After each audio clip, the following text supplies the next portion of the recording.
할렐루야. 오늘도 하나님께서 우리와 함께 하실 줄 믿습니다. 주님과 동행하는 하루가 되시기를 축복합니다. 이렇게 다시 우리가 새벽 예배를 시작하게 돼서 얼마나 감사한지 모르겠습니다.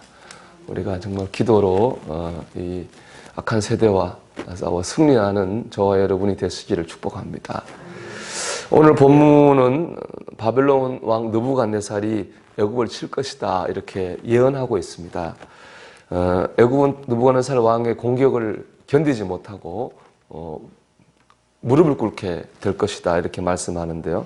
근데 여기서 눈여겨봐야 될 것은 뭐냐 하면 느부갓네살 왕이 애굽을 치고 무릎 꿇게 했지만 이 모든 것은 다 하나님의 뜻이라는 거예요. 하나님이 시키셨다는 거죠. 느부갓네살 왕은 뭐예요? 하나님의 도구에 지나지 않는다는 겁니다. 우리 26절에 보면 이 상반이 이렇게 되어 있죠. 내가 그들의 생명을 노리는 자의 손, 곧 바벨론의 느부갓네살 왕의 손과 그 종들의 손에 넘기리라 이렇게 말씀해요. 내가는 누구예요? 하나님이죠. 하나님이 하신 겁니다. 느부갓네살 왕은 하나님의 도구로 쓰임 받은 것에 불과합니다. 여러분 그러면 한번 질문해 볼게요. 누가 높습니까? 하나님이 높습니까? 느부갓네살 왕이 높습니까? 좀 유치한 질문인가요? 이건 너무 중요한 질문입니다. 누가 높으냐? 신앙생활에 너무 중요한 질문이에요.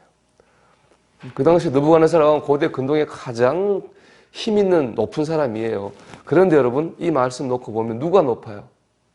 하나님이 높죠. 하나님이 훨씬 높습니다. 그래서 제가 이 말씀 묵상하면서 엘 엘리온이라고 하는 것 떠올랐습니다. 엘 엘리온은 뭐냐면은 구약에는 하나님의 이름 중에 하나가 있어요. 그 중에서 지극히 높으신 하나님이라는 뜻인데 제일 높으신 만물의 주권자라는 뜻이 바로 엘 엘리온이거든요. 여러분 하나님이 가장 높은 분입니다.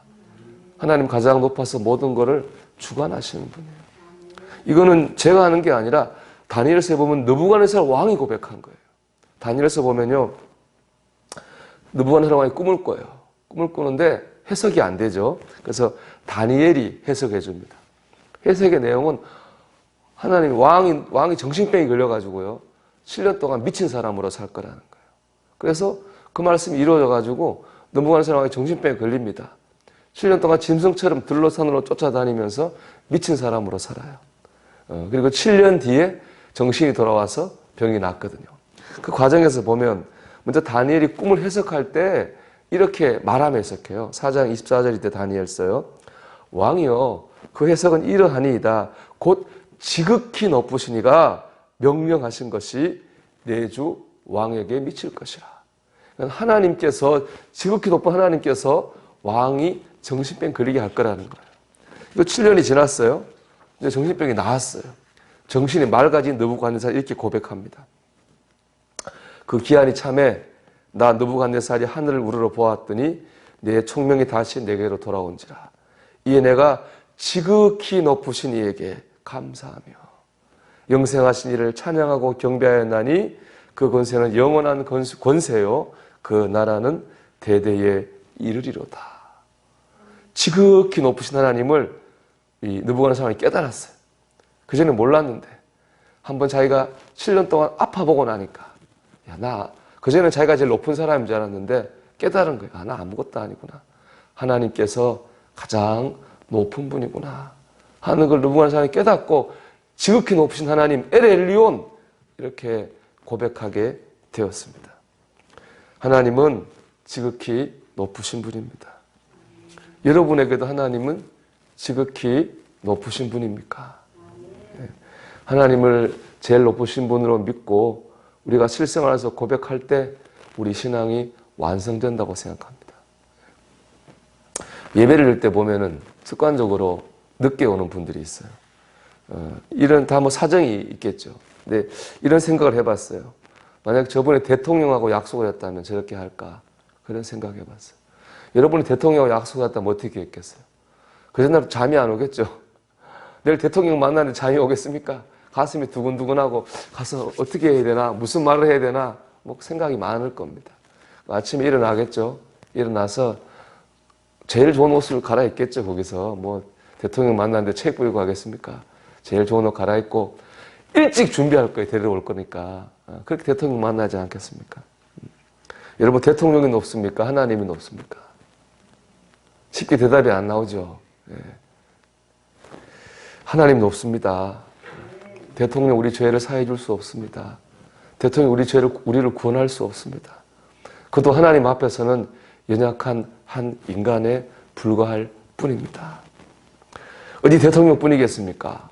재물, 사람, 성공, 우리에게는 하나님보다 높아지는 만한 것들이 참 많이 있습니다. 정신을 차려야 됩니다.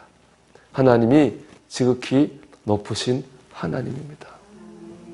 하나님께서는 이걸 깨닫게 하시려고 때로는 우리에게 고난도 주시고 때로는 우리에게 축복도 주십니다. 느부갓네살 왕이 그렇죠. 언제 자기가 연약하고 하나님 지극히 높다고 깨달았습니까?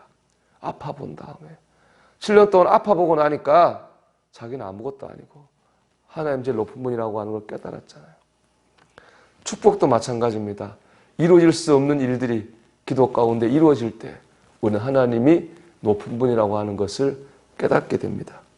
당근과 채찍처럼 하나님은 축복과 고난을 통해서 하나님이 제일 높은 분이라고 하는 걸 우리에게 가르쳐 주십니다. 그러니까 우리는 고난 가운데 하나님의 뜻을 알려고 해야 됩니다. 축복 가운데 하나님의 전능하심을 보려고 해야 됩니다. 그럴 때 고난이 헛된 고난이 되지 않습니다. 축복이 잠깐의 즐거움으로 끝나지 않는 겁니다. 제가 그저께인가요? 유튜브로 이제 찬양을 들어가며 듣는데, 그 찬양 밑에 이런 댓글이 달렸더라고요. 내가 살면서 제일 잘한 일은 주님을 믿은 것입니다. 굉장히 그게 은혜도 되고 도전도 되더라고요. 내가 세상에 제일 잘한 일, 주님 믿은 겁니다. 하는 고백이 좋기도 하면서, 야, 나는 어떤 고백을 하고 있나? 그런 생각을 해보게 됐습니다. 하나님이 가장 높은 분이 되고 내가 믿은 믿음이 가장 소중한 것이 될 때 우리 믿음은 완성이 될 것이라고 믿습니다. 지극히 높으신 하나님, 이것이 오늘 저와 여러분의 고백이 되기를 주의 이름으로 축원합니다. 기도합니다. 하나님, 오늘은 하나님이 나의 가장 높은 분이 되기를 소망합니다. 믿음 주옵소서. 기도드리겠습니다.